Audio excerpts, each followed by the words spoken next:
ఈరోజు మనం వచ్చిన ప్రాంతం కాట్రా. కాట్రా అనేది జమ్మూ ప్రాంతంలో ఉంది. రియాసీ జిల్లాలో ఉంది. పూర్వం కాట్రా ఒక చిన్న గ్రామం. అసలు కాట్రా అంటే ఏంటి? కాట్రా అంటే మనం ఏదో దేవుడి పేరో ఏదో అనుకుంటాం కదా! కాట్రా అనంగానే ఏదైనా అమ్మవారికి సంబంధించిన ఆయుధమనో ఏదో అనుకుంటాం కదా! అదేం కాదు. కాట్రా అంటే బజారు. అంటే వ్యాపార కేంద్రం. అది అన్నీ వచ్చి వెళ్ళేదానికి ఒక కేంద్రంగా ఉండేదే కాట్రా. ఎప్పుడైతే ఈ పదం ఎక్కడి నుంచి వచ్చిందంటే ఇది పర్షియన్, ఉర్దూ మూలం నుంచి వచ్చింది. ఈ కాట్రా అనే పదం. కాట్రా నుండి గుడికి సుమారు ఓ 13 కిలోమీటర్ల దూరంలో ఉంటుంది. దానిపైన భైరవుడు ఉంటాడు. ఆ గుడికి వెళ్ళడానికి ఒక 2 కిలోమీటర్లు ఉంటుంది. దీనికి రోప్‌వే కూడా ఉంది. టోటల్‌గా ఓ 15 కిలోమీటర్లు అది కొండెక్కాలంటే. మనం గుర్రాల ద్వారా ఎక్కచ్చు, డోలీల ద్వారా ఎక్కచ్చు. గుర్రాల ద్వారా అయితే 6,000 తీసుకుంటున్నారు. డోలీ అయితే 10,000 తీసుకుంటున్నారు. అది మనం ముందుగా వెళ్ళేదాన్ని బట్టి ఉంటుంది. మనం వెళ్ళిన సంవత్సరం బట్టి కూడా ఉంటుంది. నేను 2026లో వెళ్ళా కాబట్టి ప్రస్తుతానికి రేట్లు ఇవి. అంటే కాట్రా అనేది ఓ 2 నెలల్లో, 3 నెలల్లో ఉండేది కాదండి. 365 రోజులు ఉంటుంది టెంపుల్. సుమారు కొంచెం కోట్లలోనే దర్శనం చేసుకుంటారు. అంటే విడి రోజుల్లో కూడా వెళ్ళొచ్చు. అంటే ఇప్పుడు అమర్నాథ్, కేదార్నాథ్‌లా కాకుండా కాట్రాకి విడి రోజుల్లో కూడా వెళ్ళొచ్చు. అది. అసలు ఈ స్టోరీ ఏంటంటే చాలా కాలం క్రితం మహాకాళి, మహాలక్ష్మి, మహాసరస్వతి ఇలాంటి దేవతాశక్తులు కలిసి ఒక దివ్య కన్యగా అవతరిస్తాయి. ఆమె వైష్ణోదేవి. తను బాల్యం నుంచే ధర్మం, భక్తి మార్గంలోనే నడిచేది. తరువాత ఉత్తర భారతంలో త్రికూట పర్వతాలకు వచ్చి అక్కడ తపస్సు చేసెను. నేటి కాట్రానే ఆ త్రికూట పర్వతం. అడుగున ఉన్న ప్రాంతాన్నే త్రికూట పర్వతం అని అంటారు.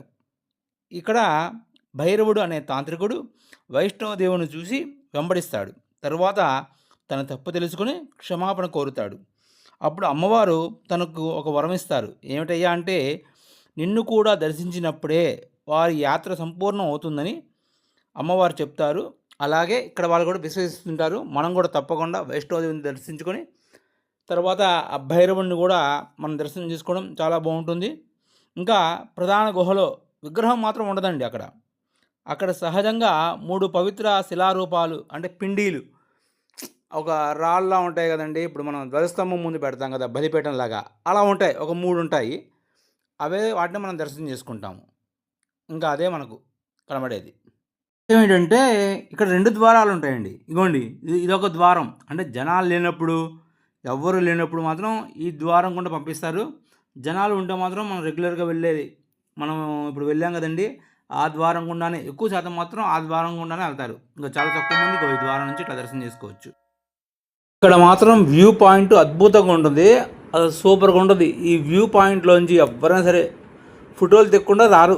అంటే వ్యూ పాయింట్ అంత బాగుంటుంది. అంటే వెనక సీనరీ కానీ మనం చూస్తే అమ్మవారిది యొక్క టెంపుల్ మొత్తం కనబడడం కానీ ఇది ఎక్కడ ఉంటుందంటే భైరవుడి దగ్గర ఉంటుందండి. అంటే రోప్‌వే దగ్గర ఉంటుంది. మేము వెళ్ళిన రోజు రోప్‌వే లేదు. ఉంది కానీ మరి ఏమో మమ్మల్ని ఎక్కించలా. కొంచెం ఏదోలా అనిపించింది. ఓకే. అయినా ఇబ్బంది ఏం లేదు. చాలా బాగుంది. యాత్ర మాత్రం బాగా జరిగింది. అది మాకు చెప్పింది ఏంటంటే రీజను మనం 3 లోపే ఏదైనా బుక్ చేసుకోవాలంట. మీరు మాత్రం బుక్ చేసుకోండి మర్చిపోకుండా రోప్‌వేకి.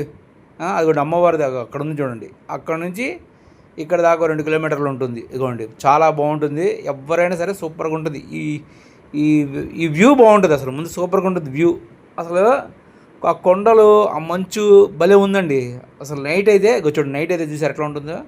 నైట్ అయితే ఆ విద్యుత్ కాంతులు అసలు భలే ఉంటాయి ఆలయానికి. లైటింగ్ మాత్రం సూపర్గా ఉంటుంది. లైటింగ్ మాత్రం దసరాలో ఇంకా బాగా చేస్తారంట. దసరాలో అరిపిస్తారంట దసరాలో లైటింగ్. అది మీరు కూడా తప్పకుండా దర్శించుకోండి. ఇక్కడ అందరూ జై మాతాది అంటారు. ఇక్కడ అమ్మవారిని మనం రకరకాలుగా పిలుస్తారు కదా, అక్కడ జై మాతాది అంటారు. జై మాతాది. స్టార్టింగ్లో ఇట్లా ఉండేదండి. అసలు స్టార్టింగ్లో ఇట్లా ఉండేది 1900 అంటే 126 సంవత్సరాల క్రితం ఇట్లా ఉండేది. తర్వాత 1950లో ఇలా ఉన్నది.